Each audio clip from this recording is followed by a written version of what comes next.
మంత్రి గారి నియోజకవర్గం కానీ అభివృద్ధికి ఆమడ దూరం. ఏ కాలనీ చూసినా సరే మురికి చెరువును తలపిస్తుంది. ఏ ఇంటి దగ్గర చూసినా సరే మురికి నీరు చేరడంతో భరించలేని కంపు. అడుగు తీసి అడుగు వేయాలంటే భయం. చివరికి స్వయంగా మంత్రి ఆదేశించినా సరే ఈ సమస్య పరిష్కారం కావటం లేదు. ఇంతకీ అది ఏ నియోజకవర్గమో తెలుసా?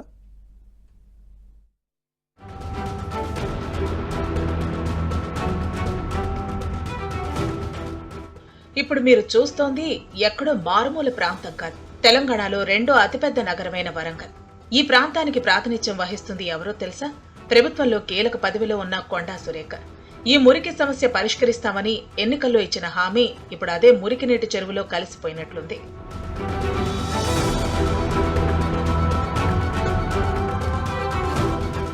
వరంగల్ నగరంలోని 42, 43వ డివిజన్ పరిధిలోని తెలంగాణ కాలనీ, రంగసాయిపేట్, మిల్స్ కాలనీలు ఉన్నాయి.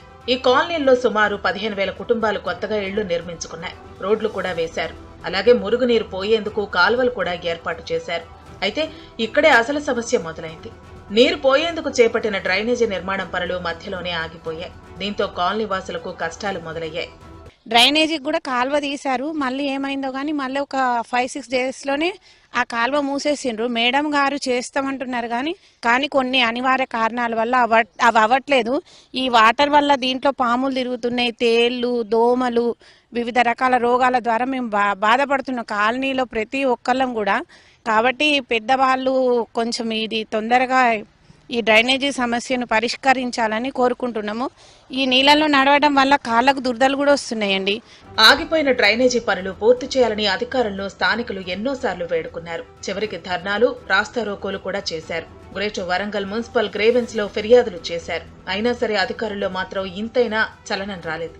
డ్రైనేజీ పనులు పూర్తి చేయకపోవడంతో మురికి నీరు ఇళ్ల చుట్టూ చేరుతోంది. చిన్నపాటి చెరువును తలపిస్తోంది. భరించలేని కంపుతో పాటు దోమలు, పురుగుల బెడద ఎక్కువ కావడంతో స్థానికులు భరించలేకపోతున్నారు. మున్సిపాలిటీ వాళ్ళు అసలు స్పందించడమే లేదు. ఇక్కడ మినిస్టర్ దగ్గరికి పోయి చెప్పి మాట్లాడినా కూడా ఓకే చెప్తున్నారు, కానీ వీళ్ళైతే స్పందిస్తలేరు గవర్నమెంట్ వాళ్ళు. కాలనీ చూస్తేనో బ్రహ్మాండంగా ఉన్నది, నీరు చూస్తేనో మురికి నీరు అంతా స్టోర్ అయ్యి అంత సమస్యగా అయిపోయింది. ఆ అపార్ట్మెంట్ వాళ్ళు కూడా ప్లేస్ ఇస్తా అన్నారు. ఆ ముందు ఒక షెడ్ వాళ్ళు మాత్రం అబ్జెక్షన్ తోటి ఇదంతా సమస్య అయిపోతుంది కాలనీ మొత్తానికి.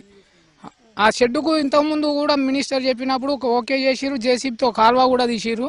ఇప్పుడు మళ్ళీ కాలువను బూట్ చేసేసిరు, బయటికి వెళ్ళకుండా అయిపోయింది. మొత్తం ఇండ్లు కూడా మొత్తం నీళ్ళలోనే ఆగిపోతాయి. బోర్లలో మొత్తం మురికి వాటర్. మురికి నీరు నిలిచిపోవడంతో చివరికి బోరు వేసినా సరే కలుషిత నీరే బయటకు వస్తోంది. దీంతో ఆ నీరు తాగలేక వేలకు వేలు ఖర్చు చేసి మినరల్ వాటర్ క్యాన్లు కొనుగోలు చేస్తున్నారు స్థానికులు. చివరికి వాసన భరించలేక కొందరు సొంతిళ్లు ఖాళీ చేసి దూరంగా అద్దె ఇళ్లకు మారిపోయారు. మరికొందరేమో ఇళ్లను అమ్మకానికి పెట్టారు. ఇటీవల కాలనీలో పరిస్థితిని మంత్రి కొండా సురేఖ స్వయంగా పరిశీలించారు. మురుగునీటి సమస్యను వెంటనే పరిష్కరించాలని అధికారులను మంత్రి సురేఖ ఆదేశించారు. అయినా సరే అధికారుల తీరులో ఎలాంటి మార్పు రాలేదు. పనులు ఎక్కడ వేసిన గొంగళి అక్కడే అన్నట్టుగా ఉన్నాయి. ఈ మొత్తం 4-5 సంవత్సరాల నుంచి ఇదే ప్రాబ్లం. ఇప్పుడైతే మొత్తానికి ప్రాబ్లానికి వచ్చింది. అది మొత్తం చెరువు అక్కడ మట్టి నీళ్ళు పోకుండా చేసి ఇప్పుడు బోర్లలో కూడా మొత్తం ఇదే వాటర్ వస్తుంది. ఇప్పుడు ఇక్కడ జ్వరాలు, మొత్తం దోమలు, పురుగులు, పాములు ఇళ్ళకి వస్తున్నాయి. ఇండ్లు అమ్ముకొని పోవడానికి అందరూ ఇక్కడ ఇండ్లు అమ్మడానికి రెడీ ఉన్నారు. అంటే ఆడ ఫ్లెక్సీలు కూడా పెట్టిండ్రు సేల్స్ కోసం. కానీ బాగా ఇబ్బంది పడుతున్నాం. మీ మేడానికి కూడా ఒకటే కోరేది ఏంటంటే మాకు ఇది ఒకటి కాలువ డ్రైనేజీ అవుట్లైన్ బయటకు వెళ్ళాలి. దానికోసం బాగా చాలా ఇబ్బందులు పడుతున్నాయి. ఇక్కడ మురికి నీరు కాలనీ అంతా వ్యాపిస్తోంది. చివరికి ఇళ్ల చుట్టూ చేరటంతో దుర్వాసన భరించలేకపోతున్నారు. చిన్నారులు, వృద్ధులు రోగాల బారిన పడుతున్నారు. ఇప్పటికైనా అధికారులు తమపై దయ చూపి డ్రైనేజీ నిర్మాణం పూర్తి చేయాలని కాలనీ వాసులు వేడుకుంటున్నారు.